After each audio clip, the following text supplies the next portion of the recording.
Umagang kay ganda mga idol, ming balik na po ang inyong Bisayang dako. So for today's video ba kay sayo lagi taming matanong kay daghan kaya tong trabaho karong adlaw mga idol.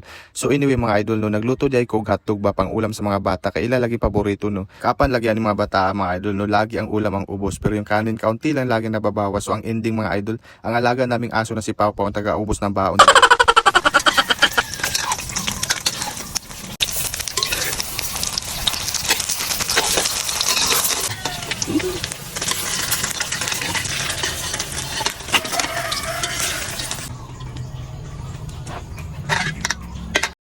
Gisunod dahil na akong prito mga idol no, kaning tuyo no, sa Bisaya pabulad ni siya mga idol. Paborito po ni nako no, samot na kung naisuka tapos sagulan og kamatis tapos halang pa jud mga idol. Astang lamiya kaayo ha, baka maubos ko pa yung isang bandihado na kanin mga idol. Ito pa mas lingaw mga idol no, ni hapit kog tan-aw ba sa among galumlum nga manok ba kay mukha lagi kog bisag usa lagod ka itlog kaso mga idol gabantay sarado man siya dalo kayo dili ka panghatag. Kauman ako prepare sa mga ulam namo mga idol no, diretso dayon ko sa ubos ba sa mga bukid.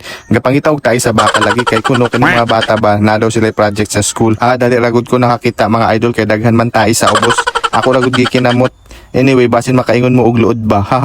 Dili man baho mga idol kay uga naman siya kumbaga tuskig na ba kay nabulad na sa init. Sunod dayon mi og pangwa sa saha sa saging ba mga idol para itanom sa ubos. Kay plano man gud namo punon og tanom sa saging ang amuang ubos ba aron daghan bitaw makuha inig bunga na o di ba solid. Kapo jud ni pangwa og saha kay astang gahi ang mga idol malusan ko kusog.